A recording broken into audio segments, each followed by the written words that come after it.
জুয়েল ভাইয়ের অত্যাচারের হাত থেকে বাঁচার জন্য সে আমাকে এরকম মিথ্যে কথা কয়েছে। তা না ভাবি, কথাটা শোনার পর থেকে না মনের ভিতর খুব খারাপ লাগতেছে। আমি একটুখানি অবশ্য উত্তেজিত হয়ে গেছিলাম। আমাকে একটা কথা কত মতি, চম্পা কি তোর সাথে দেখা সাক্ষাৎ করে? সেটা তো করে, ফোনেও কথা হয়। এবার তুই আমাক ক, তোক যদি সে ভালোই না বাসবি তাহলে তোর সাথে দেখা সাক্ষাৎ কিসের জন্য করবি? ফোনেই বা কথা কবি কে? ফোনে তো কথা কয় ঠিকই ভাবি, কিন্তু কোনোদিন তো ভালো হয়ে কথা কয় না। সবসময় গালাগালি করে, সিটার বাটপার নানা রকম শব্দ প্রয়োগ করে কথা কয়। জানো, জানি না, এবার আমি পাবনাতে এক জোড়া স্যান্ডেল নিয়ে এসেছিলাম প্রীতি উপহার দেওয়ার জন্য। সেই স্যান্ডেল জোড়া আমার চোখের সামনেই পুকুরের পানির মধ্যে ফেলা দিল।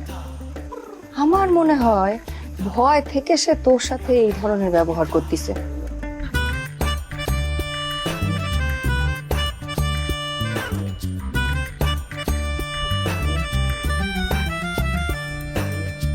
নিয়ম মাইনা কেউ চলে না,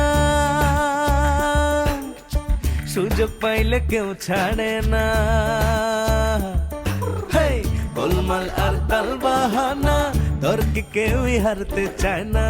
আজব ঢঙ্গে চলছে সব দেখো না। হেই, উচিত কথা কইলে সব বেজার হইয়া যায়। কেউ জানে না কার মন কি চায়, দ্বন্দ্ব লাগলে হিটলার হইয়া যায়। কেউ জানে না কার মন কি চায়, দ্বন্দ্ব লাগলে হিটলার হইয়া যায়।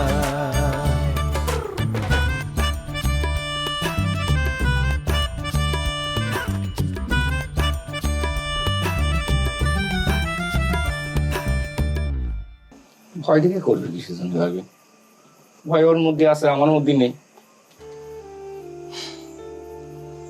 সে তো আমার মুখের ওপর ডাইরেক্ট কয়ে দিছে। তার নাকি কোন মামাতো ভাই আছে, ঢাকায় থাকে, নায়কের মতো চেহারা, তার সাথে তার বিয়ে হবে। আমিও কাজ দিচ্ছি ভাবি যে কোন নায়ক আছে বিয়ে করে সেটা দেখবো না, দরকার লোক খুন করে আমি ফাঁসি ঝুলবো। আচ্ছা থাক থাক, এত উত্তেজিত হতে হবে না। আচ্ছা চম্পার নাম্বারটা তুই আমাকে দিস তো। থাক, মন খারাপ করে না ভাই আমার। আচ্ছা ভাই, মানে আমি করতে যাচ্ছিলাম কি, আপনার উপর যে আক্রমণটা হইলো, যে কিটা করেছে আপনি কি তাকে দেখেছেন? হ্যাঁ, মানে আমি রাস্তায় আসার সময় দেখি আপনি জ্ঞান হারিয়ে পড়ে আছেন, আশেপাশে কোনো লোকজন নেই। অবশ্য বিশেষ বাড়ির লোকজন ধারণা করতেছে এটা সর্দার বাড়ির কেউ এই ঘটনা ঘটাইছে, মানে আপনার উপরে আক্রমণটা করেছে। কেনই জানি মনে হইতেছে যে আমার কাছের কোনো মানুষ এর সাথে জড়িত আছে। অবশ্যই মতি আমি আসার পরের দিনে আমার পিছনে লাগিয়ে রয়েছে, আর মতি যে কত খারাপ এটা তো তুমি নিজেও জানো। আমি আসলে আইছিলাম আপনার শরীরের খোঁজ খবর নিতে, আর ওই মানে বিদায় নেওয়ার জন্য। কাল সকালে আপনার ছোট বোনের নিয়ে ঢাকা হয়ে কক্সবাজার যাচ্ছি হানিমুন। বাহ, যাও, যাই ঘুরিয়ে ফুরিয়ে আসো, চিল করো, যাও। ভাই ওই আপনি আপনার নিজের শরীর দিকে খেয়াল রাখেন, আর একটু খাওয়া দাওয়া ঠিক মতো করবেন কিন্তু। আল্লাহ ভরসা। আর ওই আমার শাশুড়ি আম্মা মানে আপনার সাথে একটা বিষয় নিয়ে আলোচনা করবার দায়িত্ব আমার উপর দিছে, কিন্তু আলোচনাটা তো কোনোভাবে হচ্ছে না। আমি জানি আলোচনাটা কি। আলোচনার আলোচ্য বিষয়বস্তু সম্বন্ধে আমার ধারণা আছে। চাচাতো বোনের সাথে আমার বিবাহের বিষয়, সেইটা তো। তবে এটা নিয়ে আমি অত মাক্কা মাক্কি কিংবা এটা কোনো মানে বড় কিছু আকারে দেখি না। কারণ বিষয়টা হয়েছে কি, জন্ম, মৃত্যু, বিয়ে, এই তিনটা বিষয় উপর আল্লাহর হাতে। আল্লাহ তাআলা কি লেখছে, কি করছে সেটা সেই ভালো জানে। যদি ভাগ্যে থাকে তাইলে হইলে হইয়ে যাইতে পারে, সেটা পরের আলোচনা। তুমি যাও। জি, তাহলে আপনি সাবধানে থাকেন আর দোয়া করেন। প্রচুর দোয়া তোমার জন্য, প্রচুর দোয়া।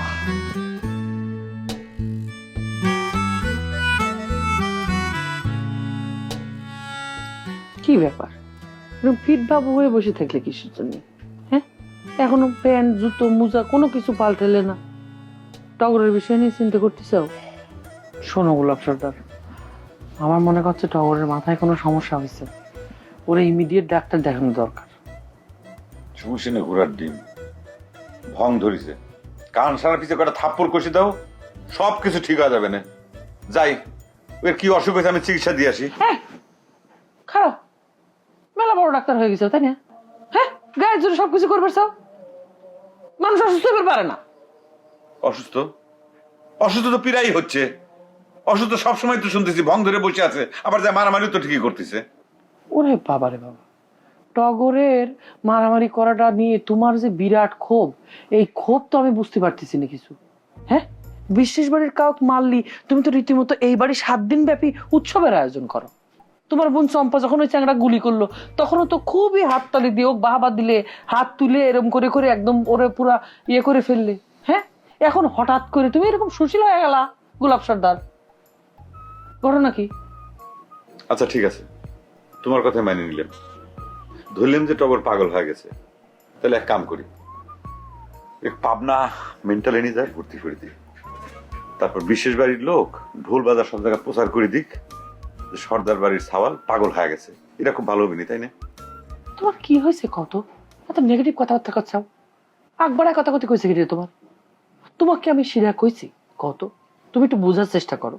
এই বয়সী সাওয়ালকে মাথার মধ্যে মনের মধ্যে কত ধরনের সমস্যা হয়। কেন তোমার হয়েছিল না? হ্যাঁ, হয়েছিল না তোমার? সব ভুলে খায় বসে রয়েছাও। না ভুলই নেই, বলবো কিসের জন্য। হ্যাঁ আমার হয়েছিল, এরকম একটু ডিস্টার্ব হয়েছিল, সেটার পিছনে তো যুক্তিযুক্ত কারণ আছে। কারণ তোমার বাপের বাড়ির লোকজন তোমাকে আটকা রেখে জোর করে বিয়ে দিবে চাইছিল। এই কথা যখন আমি শুনতে পারলাম, তখন আমার ব্রেনে হিট খায়, আমার কয়টা স্ক্রু ঢিল হয়ে গেছিল। এই আমার তো মনে করছে টগরেরও সেই ধরনের কিছু একটা হয়েছে। কি করছো? টগরকে কার সাথে প্রেম করতেছে নাকি? কি কর, টগর প্রেমে হিট খায় এরকম তার মাথা ডিস্টার্ব হয়ে গেছে? টগরের সাথে কোন মেয়ে প্রেম করবি যে কিনা মানে সেকেন্ডের ভিতর 20 বার করে ফিট হয়ে পড়ে যায়? এইটা কিন্তু তোমার কাছ থেকে আশা করি না গোলাপ সর্দার। নিজে তো ঠিকই প্রেম টেম করে একদম বিয়ে করে বউ নিয়ে এতদিন ধরে সংসার করতে চাও, কেন টগরের কি ভালোবাসা হইবার পারে না? নিজের ভালোবাসা নিয়ে তো খুব একেবারে পাগলামি করেছিলে। হ্যাঁ, ছোট ভাইয়ের ভালোবাসা নিয়ে এরকম তাচ্ছিল্য করতে চাও, বিষয়টা কিন্তু আমার কাছে একদম একদম ভালো লাগলো না গোলাপ সর্দার। আচ্ছা ঠিক আছে, আমি আমার কথা মানে ফিরিয়ে নিলাম, তুলে নিলাম। আমি বিশ্বাস করলাম যে টগর প্রেম করে হিট খায় এরকম পাগলামি করতেছে। তাহলে এক কাম করি, তুমি যদি চাও, আমি তো নানান ধরনের কাজে কালকে 4 মুহূর্ত যাবই, তাহলে পরে আমার সাথে করে টগরে নিয়ে যাই, ডাক্তার দেখা নিয়ে আসি। তুমি চাটমোহর কি কাজে যাচ্ছ কত? জিরি তো আর করতে যাচ্ছ না, তো কি কাজ তোমার চাটমোহর? এটা আবার কি ধরনের কথা করছো?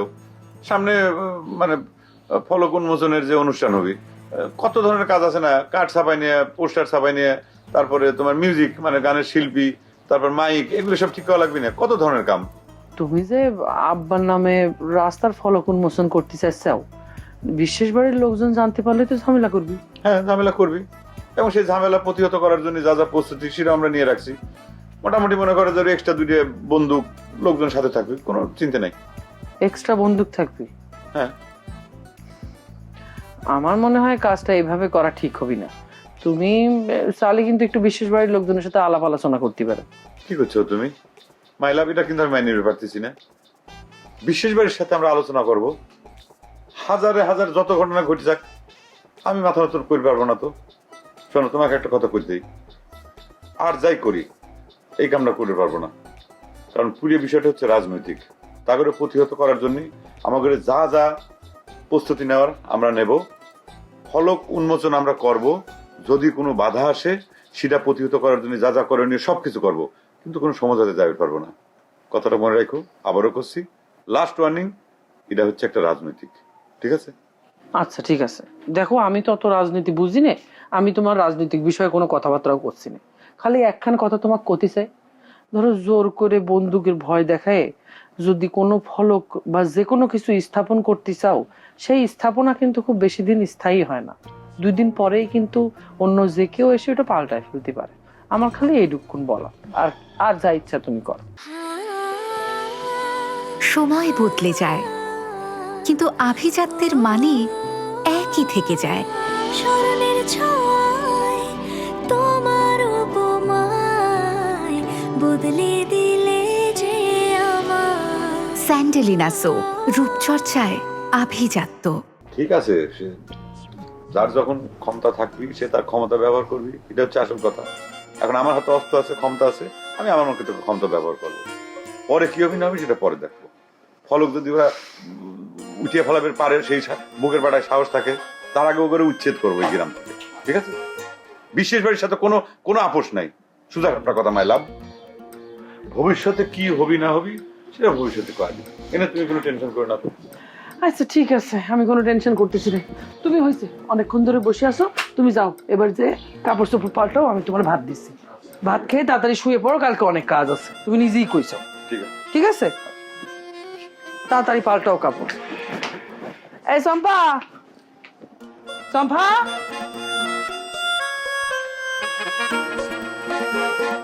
যাক ভালো হয়েছে তোকে একা পায়ে তোর সাথে একটু কথা কবার চাচ্ছি। রাগ করে উঠে যাচ্ছ কিসের জন্য? আচ্ছা তোর সাথে কথা কয়ে একটু ক্ষমা চাওয়ার সুযোগও আমাকে দিবি না? কাল সকালে কক্সবাজার চলে যাচ্ছি, তো একটু ভাবলাম যে তোর সাথে কথা কয়ে বিদায়টা নিয়ে নিই। এমন ভাবে কথা করছিস মনে হচ্ছে একদম ইরান আর আমেরিকা যুদ্ধ করতে যাচ্ছিস। কক্সবাজার যাবি তো ক্ষমা চাওয়ার কি আছে? কথা কর উচিলা খুঁজিস, তাই না? বাটপার কোন কাজ? না রে দোস্ত, কত কর ওসিলা না, মনে কর এটা ডেঞ্জার সময় আমি পানিতে নেমে গেছি, টুপ করে পানিতে আমার ভাষা নিয়ে চলে গেল, সে কারণে ভাবলাম যে তোর কাছে একটু ক্ষমা চাইলি। এই এত ফালতু পেঁচাইস না তো, কি করতে চাইস ঝাড়ে গাছ? মন মেজাজ কিন্তু হেভি খারাপ রয়েছে। তোর যে মন মেজাজ খারাপ সেটা আমি জানি, কি কারণে মন মেজাজ খারাপ সেটাও কিন্তু আমার নখদর্পণে। শোন বন্ধু, তুই আমাকে অ্যাভয়েড করিস, কিন্তু বন্ধু হিসাবে আমি তো সব খবর রাখি। তুমি যে আমার কত বড় বন্ধু সেটা তো আমার জানা হয়ে গেছে। বন্ধু হ্যাঁ, তো ভালো মনে ডাইকে নিয়ে আসছিলাম বাড়ির পিঠে খাওয়ার জন্য, আর তুই কি করলি? তুই আমার বন্ধু হয় আমার বাড়িতে এসে আমার এত বড় সর্বনাশ করলি। আমি একটা জিনিস কোনোভাবে বুঝতে পারতেছি না, তুই একটা ভালোবাসার লাইনের মানুষ হয়ে এগুলো কেবা করে করছু? আচ্ছা শোনে একটা কথা কই, তুই খুব ভালো করে জানিস এই ভালোবাসার সময় শত্রুর বোন কি বন্ধুর বোন কিছুই মাথায় আসে না।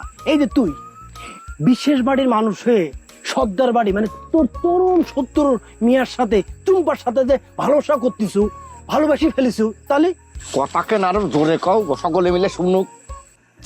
সরি দোস্ত, মানে আবেগে জোরে কয়ে ফেলেছি। অবশ্য তুই আমার গালে চড় মারার পরও আমি কিন্তু তোর আর টুম্পার প্রেমের বিষয়টা কাউ কই নাই, এমনকি তোর বোন টিয়ে তার কাছেও কই নাই। তো তুই না করলে কি হবি? এটা প্রকাশ করার মতন লোকের অভাব আছে নাকি? সে তোর তো আমার কাছে আছে দোস্ত। তোর প্রেম নিয়ে যে ক্রাইসিসের মধ্যে আছিস সেটা কিন্তু আমার নখদর্পণে। শোন, তুই আমার সাথে যদি দূরত্ব বজায় না রাখতি, আমার সাথে যদি সুসম্পর্ক রাখতি, তাহলে আমি তোকে সাহায্য করতে পারতাম, সেইটা তুই বঞ্চিত হয়ে গেছো।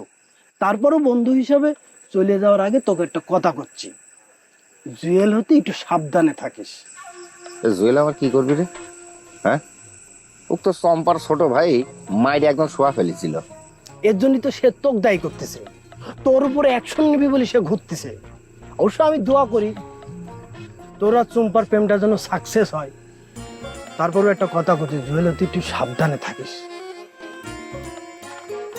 দোস্ত, ক্ষমা করে দিস। আচ্ছা ঠিক আছে, দেখ সাবধানে থাকিস। না করছিলাম কি দোস্ত, কিছু মনে করিস নে, কথাটা যে কেবা করে কই, ওই যে ঘটনা হয়েছে কি, ওই যে তুই আমার কাছে যে টাকা হালাত নিছিল সেটা যদি এখন দিতি, মানে ওই যে তোর বোনির নিয়ে হানিমুনি যাচ্ছি তো কক্সবাজার, হাত একদম খালি, সেজন্যই করছিলাম। এইবার চলে আইছো লাইনে না, এটা ছিল তোমার আসল উদ্দেশ্য, আর এসে বন্ধু বন্ধু করতেছ। বাট পার কোনকার? এই তুই জানিস না আমার পরিস্থিতি কি চলতেছে? এই খারাপ সময়ের মধ্যে তুই আমার টাকা ফেরত চাচ্ছিস, আর বন্ধু কইস? আচ্ছা হয়েছে, টাকা দেওয়া লাগবে না, তাহলে ছোট ভাই আমি আসি। আমার এই ছোট দোয়া করবেন ছোট ভাই।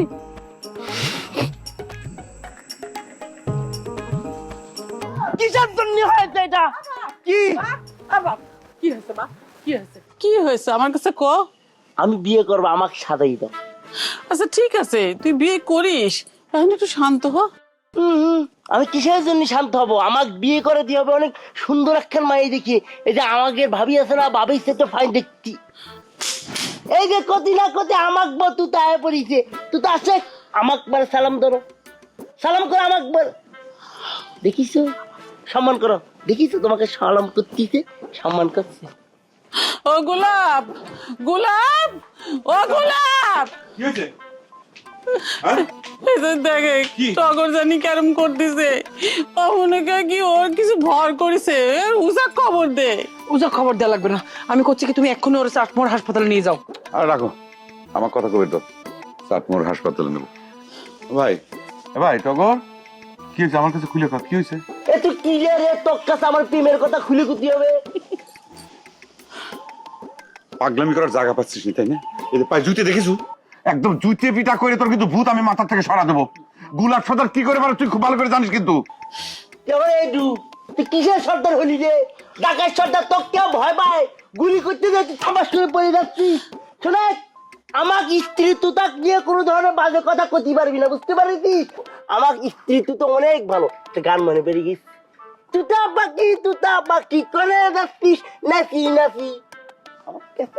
আমা দেখিস কিরকম পাগলামি করতেছে, একদম হাতে পায়ে শিকড় পর ঘরের ভিতরে বাঁধিয়ে রাখো। সর্দার বাড়ির মান সম্মান জন্য কিন্তু সব চলে যাচ্ছে। কিচ্ছু করতে হবে না, একটা সহজ কাজ করতে কলম চাটমোহর হাসপাতালে নিয়ে যাও, সেটা করতে পারলে না। যাও তুমি তোমার কাজ যাও, আমি দেখতেছি। এই চম্পা, চম্পা, টগর ভাই, চম্পা, ও এক ধরো, টগর এক ধরো একটু। ভাই চল তো ঘরে যা, ঘরে যাই চল। তুই তাক আমি করে যাবো না, তুই তো ডাক দাও। মানে নিচ্ছ তুই তো দেখিস আমাক ভাবে তোমাক মানে নিচ্ছে, দেখিস তো ম্যাচিং করে আসছে আমার দেশ। আসে হ্যাঁ আসে, ভিতরে আসে। হ্যাঁ চল চল চল ঘরে চল।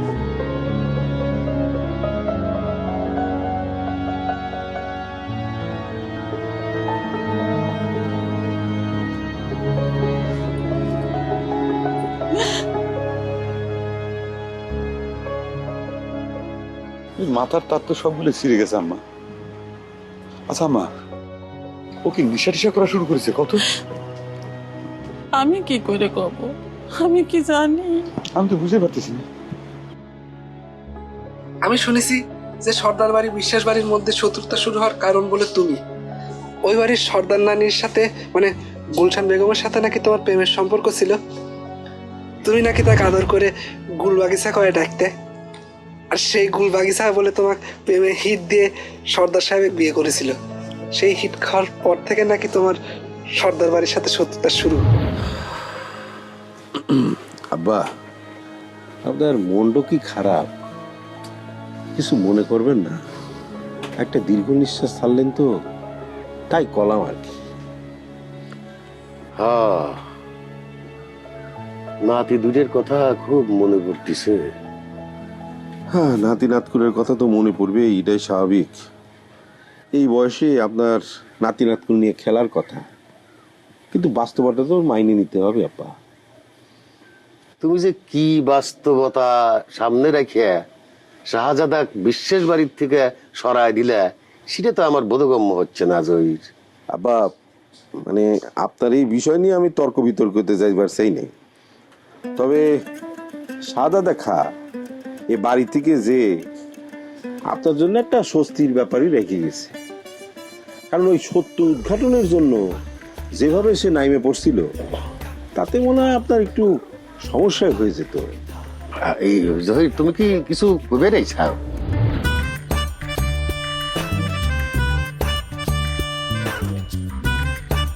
আমি আসলে আব্বা মুক্তি চাই। তুমি কি তালাকের কথা করছাও?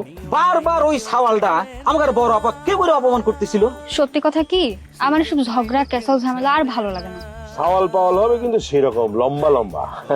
দুলা ভাই, আমার মন মেজাজ কোন খারাপ আছে, আপনি সুন্দর করে চলে যান। এই জায়গায় বসে বলা যাইবে না। ও কেউ তো নাই আশেপাশে। আমার কি মাথা খারাপ হচ্ছে ভাবি? হ্যাঁ, আমি শত্রুর সাথে ভালোবাসা করতে যাব? সব বেজার হইয়া যায়, কেউ জানে না কার মন কি চায়। দ্বন্দ্ব লাগলে হিটলার হইয়া যায়, কেউ জানে না কার মন কি চায়। দ্বন্দ্ব লাগলে হিটলার হইয়া যায়।